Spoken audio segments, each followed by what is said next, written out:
Good morning, everybody. So today I'm on day 3 of my fast. Yesterday, well, my internet is terrible out here in this rural area, so it takes me a long time to upload things. Now I've been having trouble with my computers. I have Windows 10 on one of my older computers, and it's been freezing, and I needed to do a backup of it and then reload everything so that hopefully it freezes. So I had left and started uploading my last video, and it froze. So I had to come home at like midnight and start uploading it again. So it got uploaded late. So this is day 3. It's Thursday. I had eaten on Monday evening because I was feeling kind of lightheaded, and so I ate. I'm not feeling that again yet, so that's a pretty good sign. But one of the things that had caused me to be lightheaded was the electrolyte imbalance. I think that we get low blood volume when we fast super long term, but even after a few days, I'll start getting lightheaded, and that's probably due to electrolytes. And I do drink Propel or Powerade Zero, but there's just not that much in them, I don't think. And I had some potassium pills, and they were only 99 milligrams, and I didn't know why they were only 99 milligrams. But I thought, man, I'm gonna have to take like 40 40 of these to get the recommended daily dose of potassium, which I haven't done enough research to know whether that recommended daily allowance is good or not. But I decided that I would make my own. This was not a good idea. Don't do this don't do this without experimentation anyway. Maybe it would work better for you than it did for me, and maybe one of you can tell me why it didn't work better for me.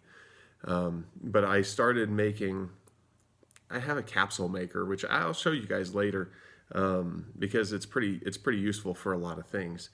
But I decided to buy light salt. I don't think I have the container anymore because I used them all up and threw them away. But they're a blue container, light blue and dark blue, and they have part potassium and part sodium. I think they're both in the form of sodium chloride and potassium chloride. And it's more potassium than it is sodium.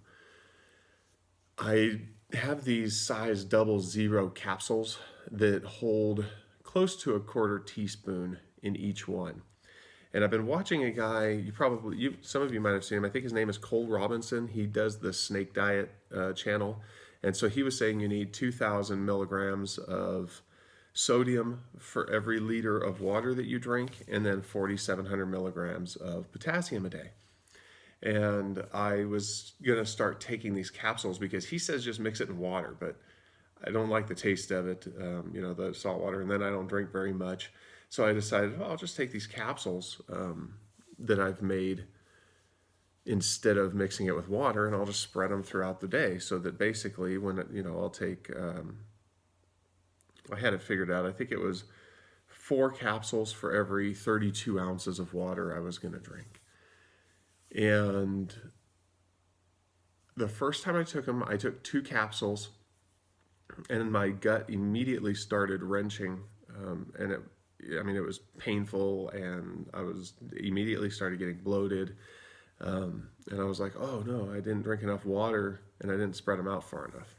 So over the course of the night, I took 3 more of those capsules and tried to increasingly drink water more with the capsule. It didn't work. Every time I took one, it hurt, and I didn't know why.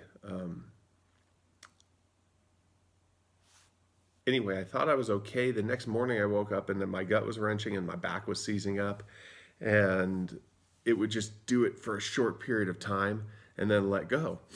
And it did this. I was kind of sick to my stomach too, but it was doing this like every once in a while, several times every couple hours. I don't know. I wasn't keeping track of how many, so I would say maybe 3 times an hour it was doing this.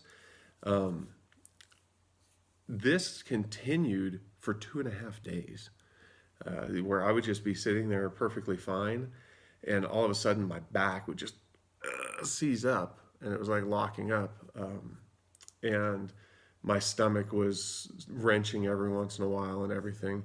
The nausea went away after the first half a day, but it continued to be like this gut wrenching, back seizing situation for a couple days. And so I didn't do it again. And I had been taking some other supplements too that were kind of new to me, and I quit taking all those and everything. I just laid off everything for a few days till I started feeling better. But I started looking for sodium poisoning. That didn't seem to be, or sodium overdose. Those symptoms didn't seem to be the same.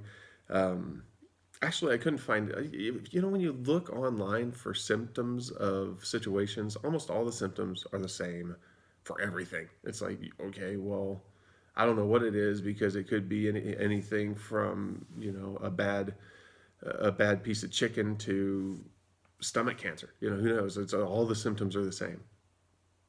So that's hard to tell. But I was trying to look up potassium overdose, and unbeknownst to me, that is how they give people lethal injection if they're going to be administered death by the state. Obviously, I didn't need enough to be a lethal dose, but they do that because it stops your heart, which we've known before. If you get too much potassium, it stops your heart. I'm assuming that I overdosed on potassium. And I don't know if it was because I was on an empty stomach because I was fasting, if it was because I got too much at once, or what. Now, I did see that the FDA apparently limits potassium doses per pill to 99 milligrams, which is probably why my potassium supplement was 99 milligrams. And supposedly, where I was reading that they did this was because if you take too much at once, it can get stuck to your stomach lining and stuff like that, and then it can actually cause an ulcer. I don't think that's what happened to me, because it happened so quickly, and the capsules, they release pretty rapidly, and maybe that's it. Maybe it was just too much potassium in one spot. Now, drinking coffee and eating was helping me feel better when I was initially taking these pills. So I have to look into it, because I'm thinking it's possible even that it just made my stomach acid too alkaline. But I don't know. Maybe there's somebody out there with more knowledge about that than I have, and you can tell me exactly what happened. But be very careful with that combination, because it was bad. Like, my wife wanted me to go to she was like, maybe you need to go to the hospital. And I said, no, it's okay. And she's like, oh, you do this and it might kill you. I was like, hey man, sometimes you have to do something that might kill you, I don't know. Obviously I didn't foresee that happening, but it's something to be concerned about, and I wanted to give you guys a warning. And if you know what happened, please put it down below. Anyway, I'll talk to you later, and thanks for watching. Oh, by the way, I got this cool coffee mug from Ireland, and my mother-in-law brought it for me, and it's kind of an old joke, because my last name is Gillum, and there's a lot of people that have the name Gillum that are from Ireland. Now, our name is spelled differently than most, and if there's somebody out there with the name spelled the way mine is spelled, Gillem, it's most likely that they are related to me. I've never found one that wasn't related to us in some way, because there just aren't very many of us. There's a lot that spell their name Gilliam, Hamen. But anybody who spelled, and probably a lot of those are related too, because you know how names get spelled differently throughout history. But the ones that have held the Gillem, I think they're all related. I just can't necessarily figure out how, but there's not very many of them. So I was told my whole life growing up that, it's an Irish name, you're Irish, we've got Irish lineage. Well, I started doing my family tree. I got one of those family, I don't know, the one with the leaf. It's been a few years now. I can't remember the name of it. Anyway, it was one of those where you get a free weekend trial, and I spent all weekend putting together my family tree. And the only problem is that I can't get past my great granddad, that is my name, is my namesake, the granddad Gillum. I can't get past him. He was my great grandfather.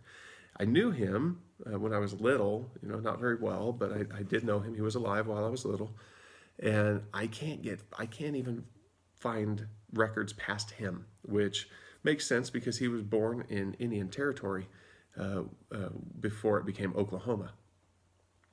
So, I had this granddad Gillum that I can't get past. So I don't know where my name comes from, but he wasn't 100% Irish. So even if he was, what would that mean? That would mean that I was an eighth Irish, even if he was 100% Irish, and he wasn't. So everybody else in my family history, I couldn't find anybody Irish. I found one Scot, which may very well be, maybe that's where the names came from anyway, was from Scott. It didn't come through that lineage, but it's possible it came from that because I had a lady that was named Gilliam that said that her name was derived from this legendary Scottish warrior named MacGalliahon or something like that, and that my name probably was too. So, okay, that makes sense. I thought we were Irish, but it's possible that we had some Scots that filtered into Ireland or something. That's where the story came from. I really don't know. But most of my lineage is English, and we've been here since the 1700s. I mean, it's not a recent thing, but my family goes back to the 16 or 1700s here, and or Native American. Like there's several Native Americans in my bloodline scattered throughout. One of them, and I'll call it my claim to fame, even though it's not a very good one, is I'm a direct descendant of Pocahontas's dad. So that's not Pocahontas. Pocahontas, she was just, but Pocahontas' dad, I'm a direct descendant, which is kind of interesting. And then mostly English and a couple Cherokee and, quite a few Cherokee, I think, because, like I said, we filtered all through Oklahoma. But I couldn't find any Irish people. And my parents and my everybody, they always make Irish jokes. Oh, well, you drink and you're Irish. I said, we're not Irish. I said, even if we are Irish, we're not very much Irish. But nobody believes me. Everybody denies that. Oh, we're Irish, been Irish my whole life. And so now I get gifts, Ireland gifts, Irish hats, Irish shirts.